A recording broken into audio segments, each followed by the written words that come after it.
Olá pessoal, estamos aqui no canal mais uma vez para gravar um vídeo sobre um tema super importante que é o racismo estrutural.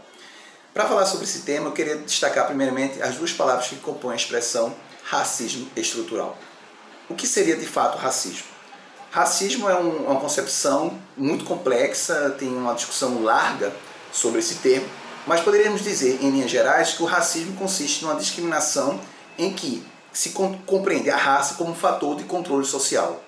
Aqui não precisamos defender a tese de que a raça existe biologicamente. Há vários estudos que tendem a mostrar que não existe biologicamente a raça, mas esse ponto não é relevante do ponto de vista social, ou mais precisamente sociológico. Por quê? Porque do ponto de vista social e histórico, a raça foi uma ferramenta de controle, de discriminação, que atravessou diversos momentos da história, mas que particularmente no que concerne a nossa história, a história do Brasil, a raça foi um dispositivo de controle por meio do qual as pessoas foram discriminadas racialmente a partir de fenótipos e de sua cor, e que também serviu de esteio para justificar a escravidão e também o tráfico de pessoas ao longo de séculos. Então no Brasil se teve a compreensão, tanto no processo de colonização como também no processo do Brasil como império, de que as pessoas negras elas tinham uma inferioridade que justificaria que elas fossem tutoriadas, que elas fossem, portanto, escravizadas e que elas poderiam também servir as pessoas que, teoricamente, teriam uma superioridade racial. Esse discurso racial, tal como ele foi configurado historicamente no Brasil, ele teve um amplo respaldo da filosofia. Os filósofos na Europa foram fortemente defensores da superioridade europeia em relação às pessoas negras, às pessoas do continente africano especialmente. E é nesse momento em que há um discurso de superioridade europeia, que há uma justificativa epistemológica para que as pessoas negras fossem escravizadas, exploradas ao longo de séculos. Por outro lado, nós temos a noção de estrutura. Muitas vezes uma posição liberal, por exemplo, não vai aceitar a noção de que há estruturas sociais. Para os liberais, a sociedade ela é redutível aos indivíduos. Isto é, a sociedade é uma soma de indivíduos.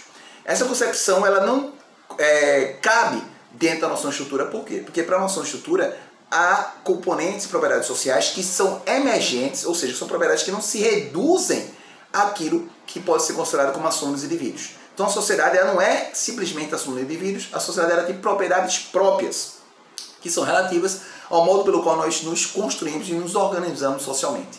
É desse ponto de vista que a palavra estrutura faz sentido. Em outras palavras, a palavra estrutura só tem sentido quando a gente pensa que se trata de propriedades sociais que não são redutíveis à soma dos indivíduos. São propriedades que acontecem a partir do momento que os indivíduos se relacionam entre si. Racismo estrutural, portanto, quer dizer que existem estruturas sociais que são racistas. Essa compreensão passa pela seguinte tese. As estruturas de domínio, as instituições, as estruturas de controle social, elas foram construídas a partir da noção de raça. Então, o Estado brasileiro, do ponto de vista do Império, isso é latente, perceptível, foi um Estado que foi construído a partir de uma racialização. Foi um Estado que, por exemplo, permitia a escravidão como uma política pública e que poderia ser usado no âmbito privado. Daí a escravidão está sendo tanto colocada do ponto de vista das instituições, quanto do ponto de vista das pessoas individualmente que tinham escravos, que tinham pessoas escravizadas. No Brasil proclama a República, em 1890, você vai ter o quê? Você vai ter, em 1889, com a Constituição de 1890, você vai ter uma compreensão agora de que, mesmo não havendo mais escravidão do ponto de vista legal, você havia ainda na Constituição formas de discriminação racial que eram disfarçadas, como, por exemplo, o uso do termo vadiagem, capoeira, eram práticas, por exemplo, criminalizadas no Código Penal brasileiro republicano. Então você tem uma estrutura social que criminaliza comportamentos ligados a certas culturas. É nesse sentido que o racismo não é propriamente uma questão inscrita numa perspectiva biológica. Ainda que o racismo tenha, no caso do Brasil, tenha um componente que envolve cor e fenótipo, porque refere-se às pessoas negras, o racismo ele é um modo de operar uma discriminação social a partir de algum critério específico racial. Então, no caso do Brasil, esse racismo ele foi construído a partir da noção de que pessoas negras, e isso envolve tanto a cor como o fenótipo, produzem atitudes que são socialmente indesejáveis. Como, por exemplo, a vadiagem, que era no fato de os pessoas negras não terem emprego no pós-abolição, elas vadiavam, ou seja, elas vagavam pela cidade e pelos campos, e A capoeira, que é justamente uma expressão forte da cultura negra, era proibida. A proibição também do candomblé, uma série de proibições históricas referentes a toda a origem africana do Brasil foram feitas ao longo do processo brasileiro de consolidação da própria República. Você tem leis, por exemplo, que impedem a imigração de pessoas negras para o Brasil, ao passo que as pessoas europeias são bem-vindas ao nosso país, isso em diversos momentos da nossa história da República, até a década de 50 pelo menos. Ora, essa construção social, ela tem um amparo racial. Desse ponto de vista, as instituições elas produzem práticas racistas, mas não apenas do ponto de vista ativo, no sentido de elas produzirem racismo, elas também reproduzem o racismo a partir do momento que elas deixam inerte o estado de desigualdade brasileiro, que é, sobretudo, uma desigualdade que tem sua origem no processo de escravidão das pessoas negras. Então, a manutenção da desigualdade é ela mesma racista. É nesse sentido que nós podemos falar de um racismo estrutural.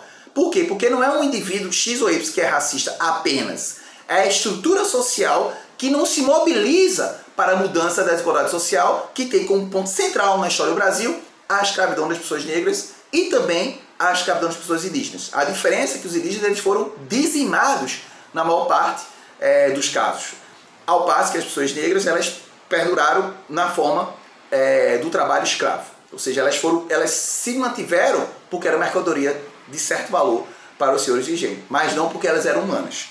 Nesse ponto de vista, a gente pode compreender que o racismo ele não é algo episódico ou contingencial na história do Brasil. Ele não acontece porque uma pessoa X ou pessoa Y é racista. Ele acontece porque toda estrutura social ampara a desigualdade social, que é, por sua vez, a desigualdade racial. Insisto, não precisamos compreender a raça do ponto de vista biológico. Isso é irrelevante para o debate sociológico. Por quê? Porque do ponto de vista social, a raça é um conceito que performa.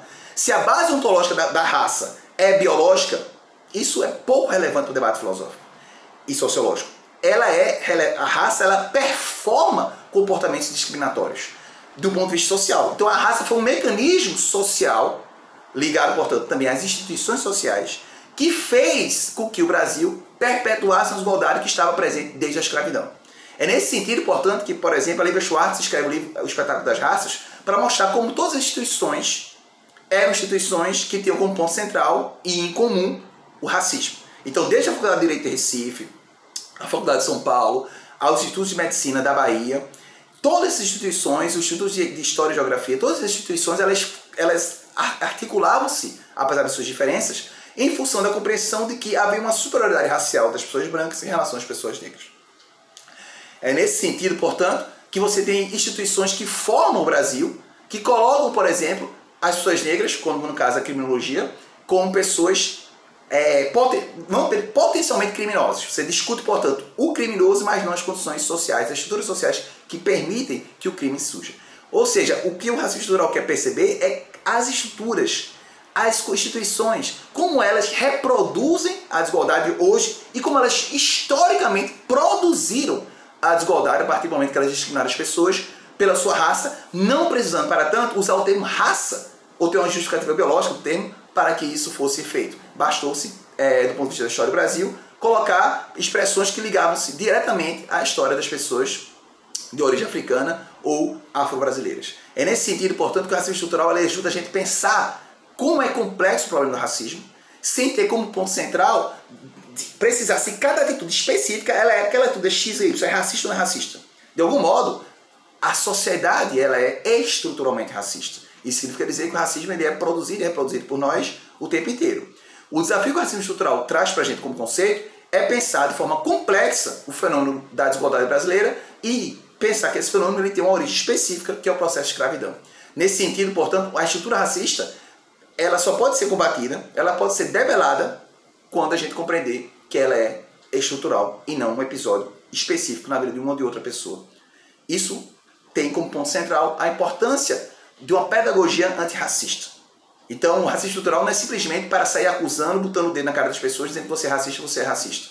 O racismo estrutural ele tem uma dimensão também pedagógica que nos ensina como nós produzimos e reproduzimos racismo para que possamos, a partir desse aprendizado, tentar mudar esse quadro de desigualdade social que marca a história do Brasil. É isso, gente. Valeu!